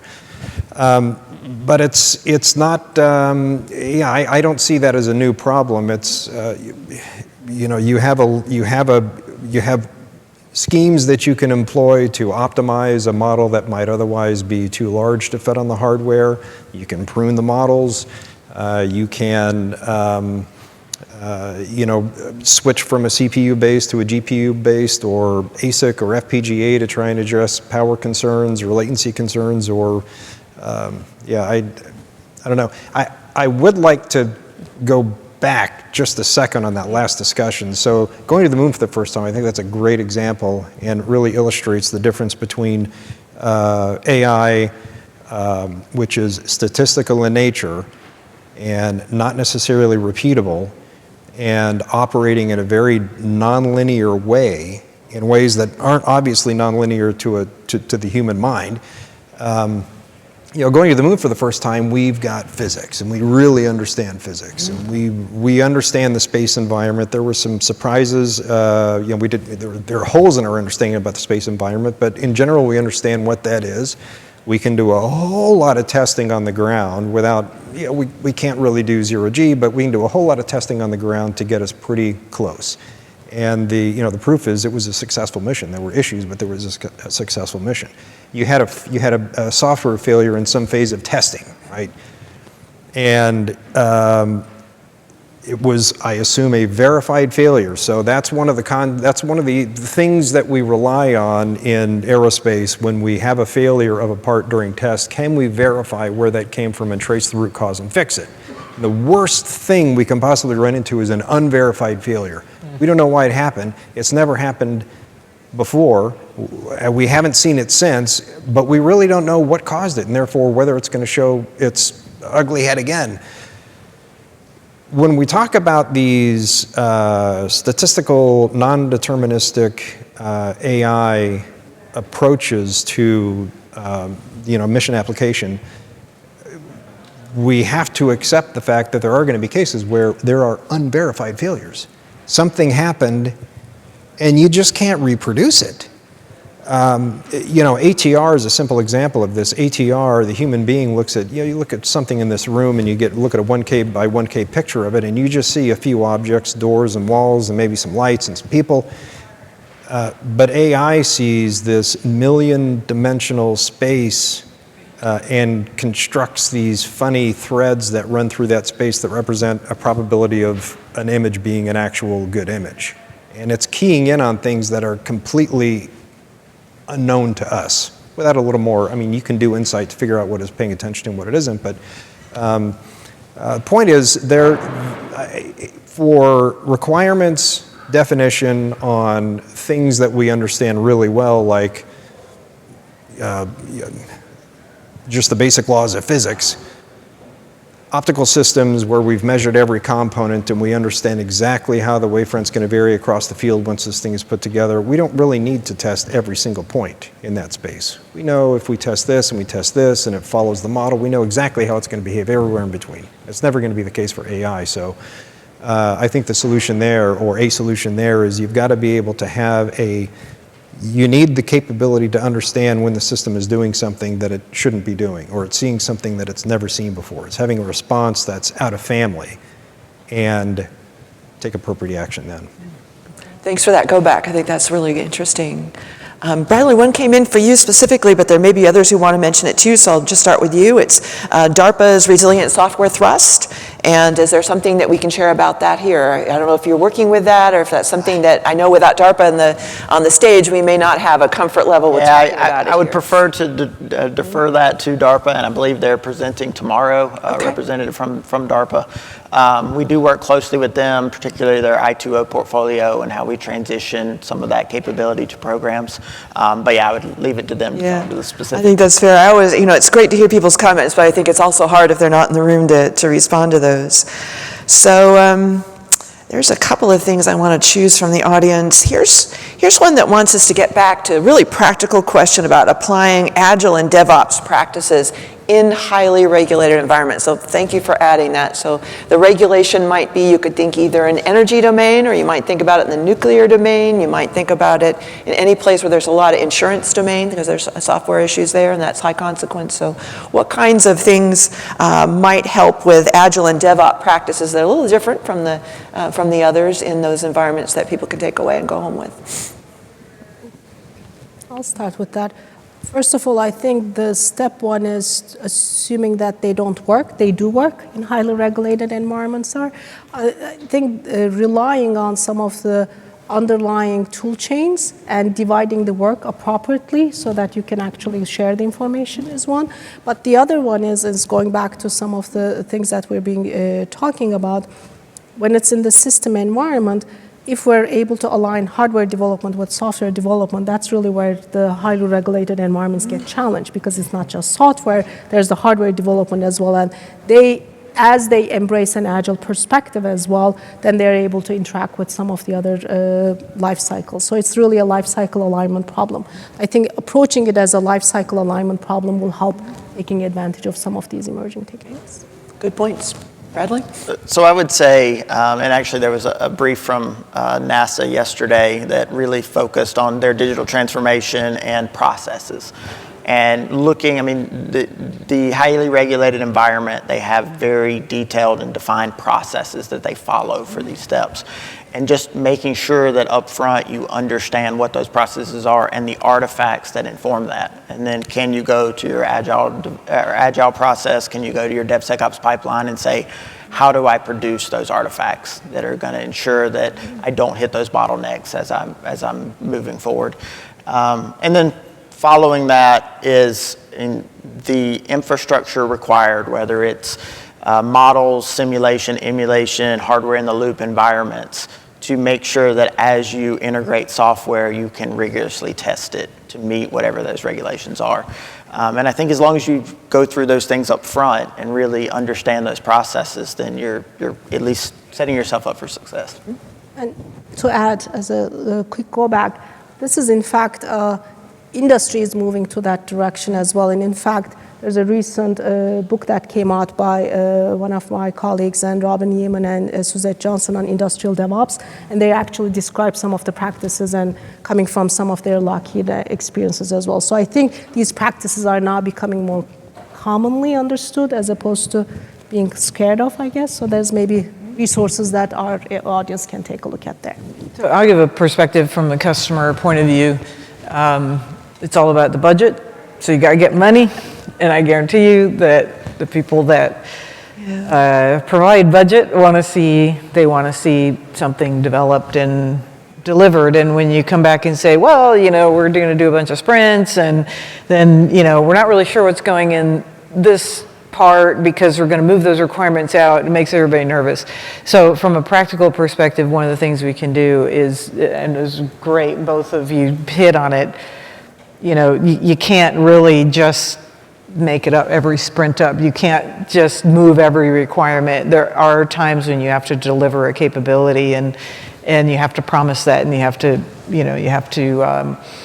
don't necessarily have to go waterfall, but you need to know that there's some, commitments that need to be met, and some capability that needs to be pushed out the door. You're at risk of losing your advocates. Very good point. In fact, Agile and DevOps is about discipline, not hand-waving things to the next sprint, and I think that gets... Yes, it gets confused. Some people get it confused, and yes, it's definitely not about hand-waving.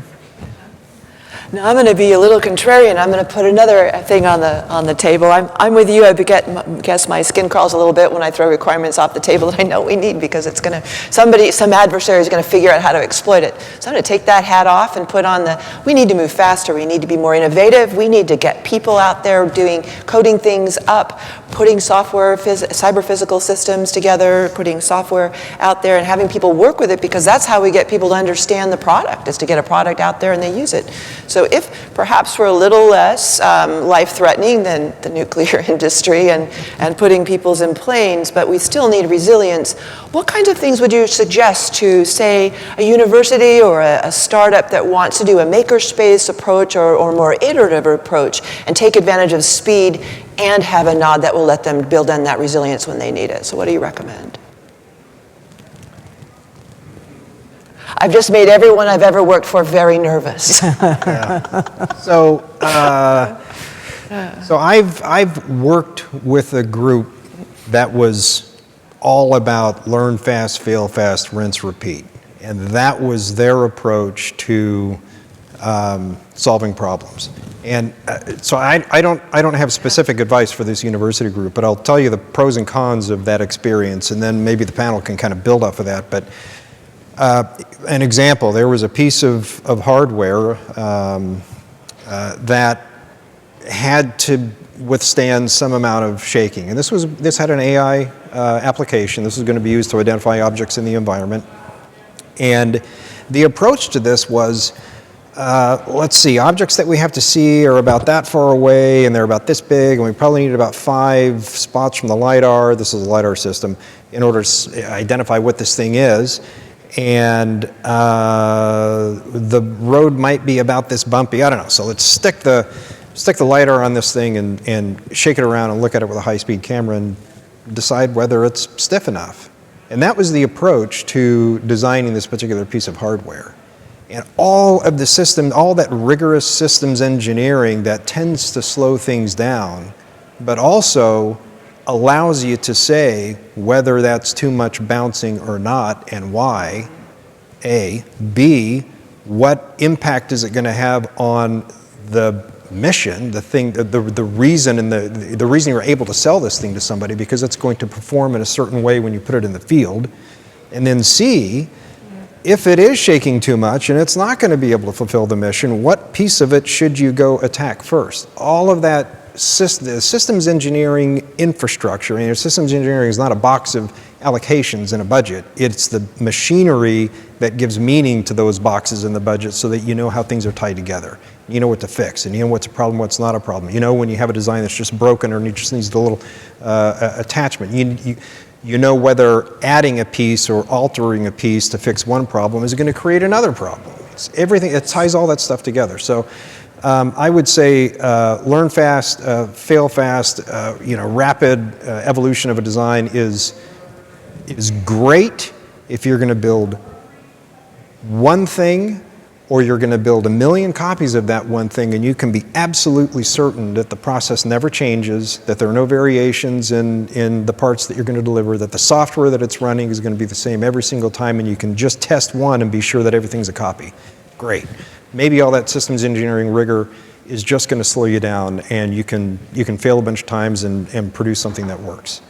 But if you do something that doesn't fit that criteria, don't skip the systems engineering. Thank you for that. Lots of us are saying, thank goodness. No. But there really is this pressure. There's budget, there's time, there's space, there's the usual swap, and there's the need to go fast and be creative. And I think it's this constant trade-off in software that is always there. And I think it's really good to have the cautionary and also to realize the reality. Krishna, did you? I just wanted to, from a university viewpoint, just wanted to mention that we did start a makerspace because we felt the need for students to not just focus on cyber, but they need to learn physics, they need to learn the systems that use all of these together. That is something that we started, and the undergraduate students mostly are working on in that makerspace with their own. We are just guiding them, but they are pretty much working it. And they're learning to build things faster, and we take those things and we offer it to the industry at different venues. So DEF CON is one place where we take our Capture the Flag, which is a bunch of things that they built, and offer it for people to work on and give feedback. How can we improve? An example would be an engine control system that we built, and have them attack it and show how we can defend that and take it to DEF CON and other places and have professionals give them feedback. So that kind of helps them get motivated more and more and get to the jobs that you're talking about. And DEF CON, for those that haven't gone, is a very interesting and eclectic and savvy set of cyber folks. And if you go to Black Hat nearby, then don't bring your electronics with. Not if you work for Fed. I never do. So here's one I want to get back to that's gotten a lot of votes, and it's about AI models. And this specifically points to space operations, but I think there are many others where there are AI models used to analyze large amount of data, as opposed to, and I don't think it's really opposed to how it's traditionally done, but changing that balance even more to electronic analysis or AI analysis versus the analytical piece. So similarly, as we went from voice cuts to more aided areas, how that change might take place. So thinking about that, how do you integrate a system like that and the software related to it, getting back to your point? How do you build that into a system? And I think I also want to add in the issue of assurance again. How do you provide yourself with some assurance when now we're talking about software? The intent is to analyze human actions, which often has been aided by people with deep understanding of the field. How do we begin moving, and how safe and how far is it safe to move into an area where it's more AI related? And then after that, I'm going to come back and ask you about high performance computing, but we'll start with just the intelligence question, so to speak. In the a 10-part compound It's a question. wonderful question. It is. And they did it in just a single sentence. I added a lot more for your benefit. Just as a layperson, right? I mean, to say, look, so it was the intuitive machines, right, that went to the moon, and then they ended up having a problem with their laser rangefinder, and the space operations crew figured out a different way to land, and they were successful and all that. I look at that and I go, how do we get AI to do that? Yeah. Because all of that communication back and forth to the Earth, how do we get AI to do that? I don't know the answer, but I think that's where we should be going. I think maybe the question was kind of in that vein as well, that you have to maybe analyze situations like that and put them to the machine to say, if that were Mars, we'd never, I don't know, would we even be able to do that? The latency is so long. So I think to really get to Mars and to do things like that, we're going to have to figure out how AI does more than just analyze things that they're, data that they're gathering, right? Really think. Computation at the end has gotten a lot more complex. Mm-hmm. And that human in the loop is not necessarily feasible with a latency for a mission of that type. Right. Flight 2. It's just not. This is not. So that's right. I saw some other people looked interested in that one. Did you want to? Yeah, so I think number one, for any of these capabilities we envision and we hope AI to do, start by collecting the data. I think that's something that we really overlook, and we might think we have the data, we may not have the data. And I think what's happening and what we're observing is the more we envision, the more we're pushing the envelope. For example, today we're thinking of how do these models are operated at the edge? How does the hardware support that? How small are the chips? Can they run with these? So I think by asking these questions, we're also pushing the envelope in terms of the innovations. Some of them will not be here today. However, I think we start testing with those. And sometimes they're not real time. I think that's where we are. They're not real time, but I think we're eventually going to get to some of the real time analysis as well. But we see this a lot with our stakeholders. A lot of people don't recognize that they think they have the data to do some of these, but they don't. And I think human behavior is very difficult to capture as a data model and then run AI on that. So that's maybe a good starting point. So I'll say the answer to that depends entirely on what kind of application we're talking about. There's been, I'd say, 100% success in integrating AI in space applications by companies like Planet, who have started with a clean sheet. This is our business model, this is our workforce, this is our hardware, this is our communications platform, and they can write everything from scratch, and they have a beautiful library of data that anybody can pay money to get into. If we're talking about the other end of the spectrum, like the NGA, who has a highly trained workforce with validated, trusted tradecraft that they use to analyze GEOINT data for the purpose of informing warfighters of conditions on the ground and so on. That's a completely different process. And so, of course, that means you don't have a blank sheet. You've got a large workforce, highly trained, defined tools, processes, procedures, and one has to start by sitting next to the people who are using the data and understanding the interfaces, the requirements. What is it that actually makes your job hard? Because we don't want to provide AI that's going to just add layers of complication. And then the data, the issue with data there, huge issue with data there, because organizations like the NGA are, by definition, going to be working with, in some cases, never before seen scenarios.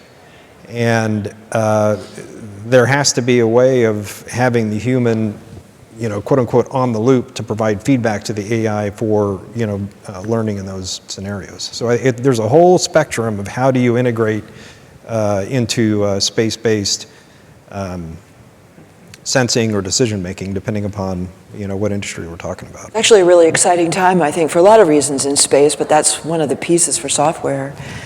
Now, I did promise you a high-performance computing question, and we talked about it a little bit, and I have a couple of questions related to that here. I'm going to wrap them up with a comment, and then I'd ask for you to make some recommendations to people here. So we've talked a lot just in this panel about some solutions, and a lot of it requires modeling and simulation, great requirements and ability perhaps to even expand on those with AI help, fluidity and so on.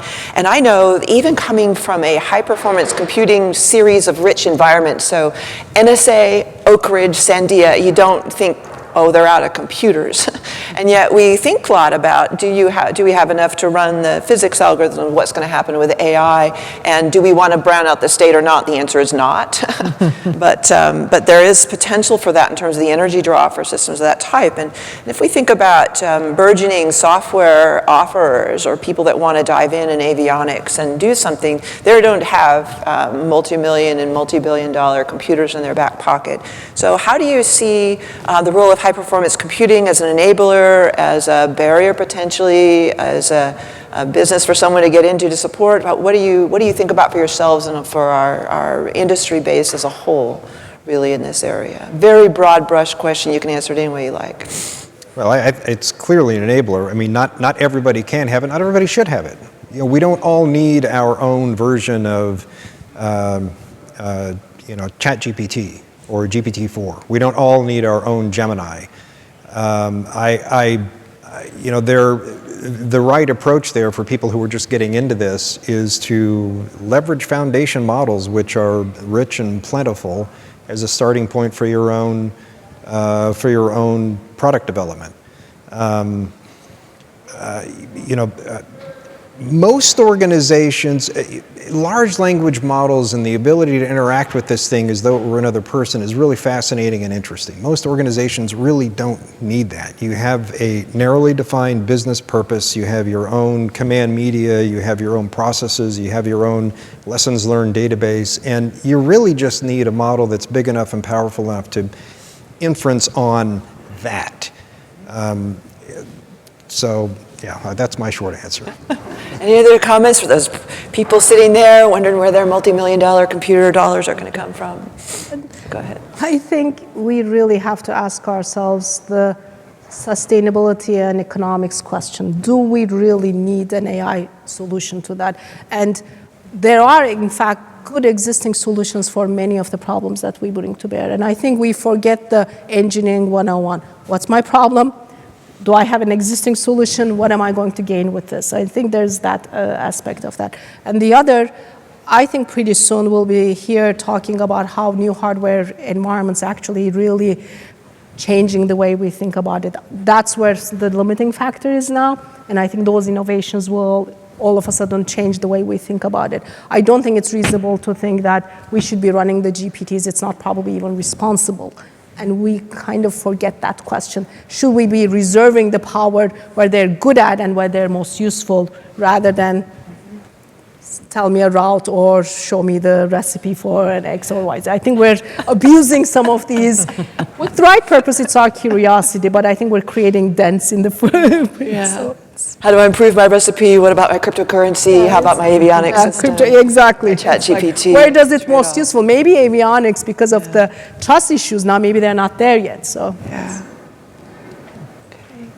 Any more on that one? I'm getting close to where I'm going to give you a chance to give us a final word because we really are down to our last 10 minutes, and I've been thoroughly enjoying it. But I wanted to get, where is it? I thought this was important to come back to. We did talk about it a little bit, but key enablers for scalable specifications of safety and correctness when you get to complex systems. Any recommendations for either research areas or particular approaches that you see that are maybe less researchy and more practical?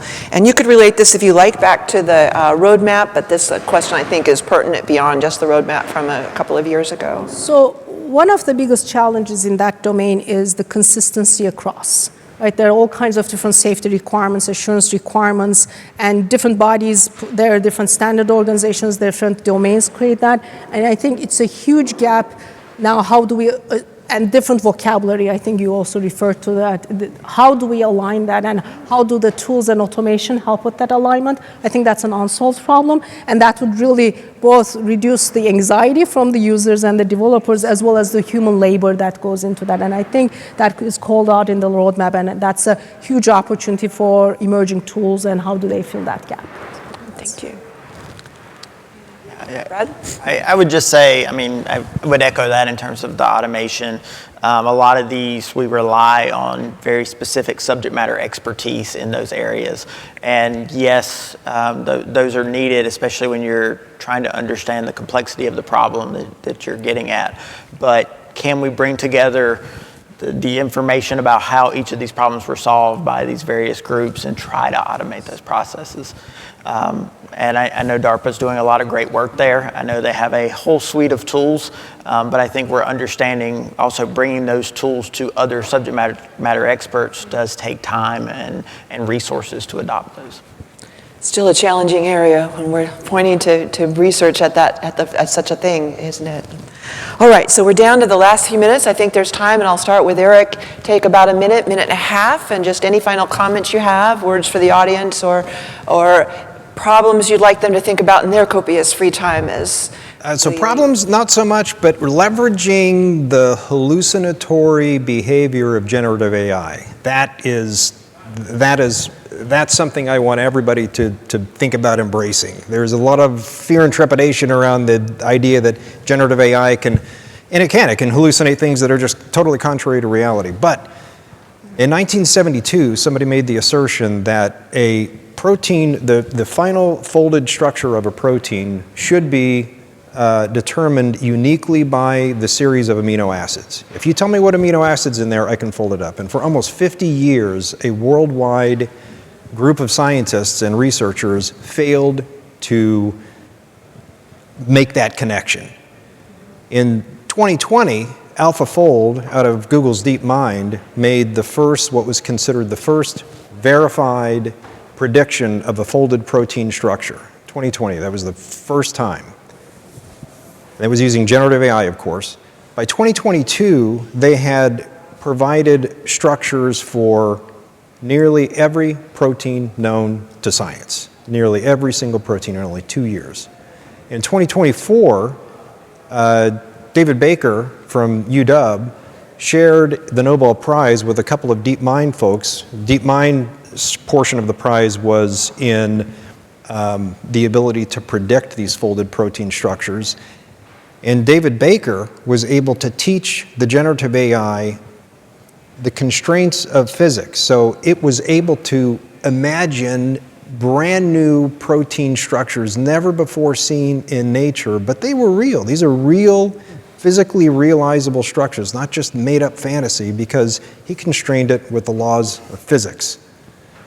So when you properly constrain generative AI, when you can properly constrain it with like these threads I was talking about through this highly dimensional space that represent high probabilities of an image being recognized as an image by a human being and get these interesting, not necessarily useful, but interesting images, or you can constrain it with the real laws of physics in just a hugely, just massively highly dimensional space, and have it come up with things that people had failed themselves to come up with for ages. And of course, proteins regulate everything in your body, everything in your body. And if you can understand the structure of a protein that is responsible, that's on the surface of a cell that's cancerous, you can design now, with this generative AI capability, a protein that might carry a virus that can attack that cancer cell and lock uniquely onto that protein. Yeah, it's a good thought. All right, everybody's still got a minute. Go ahead, Krishna. Yes, so the resilience of software systems really is all about expecting vulnerabilities such as AI-based capabilities. How will they change the threat surface? That's one of the things that's very difficult to keep up with, especially when you're doing the development of systems that are operational in the short time span. So that essentially is one of the things that has to be kept in mind. And also the fact is software engineering cannot just be a software focus. You need to have cyber-physical is really where you have to have cross-disciplinary kind of a collaboration for students. I mean, one example is a Honeywell program that we have, 2-year program, where when they are entering their junior year, they get to talk with Honeywell about things such as autoimmune system, which requires biology applied to a physical system for the sake of cyber security. So that's the type of projects that need to be included into universities and with industry support. Great suggestion. Bradley? And I'll keep mine short. I'll just say, I'm encouraged by the amount of assurance and resilience that's both part of the report and kind of future-looking research.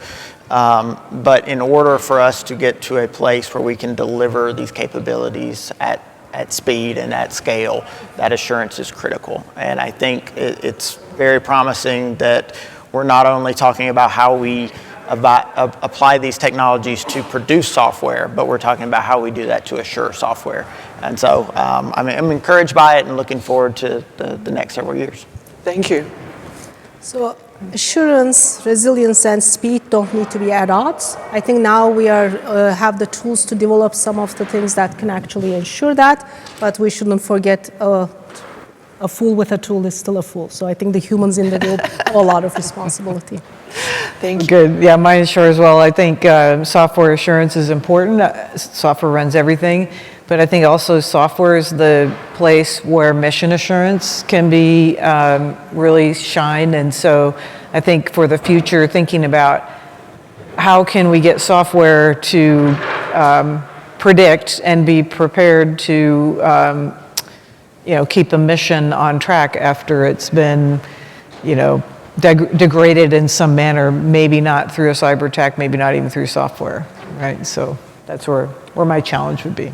Really appreciate that. So I thank all of you. Eric, I am going to go think about hallucinations and how they'll support national security, but I will not be reporting that on my clearance investigation. I will say I got it from you. But in the final minute or so that we've got, if we could just, I would like to thank the audience. Really great set of questions. Appreciated these. And please thank the panel as well.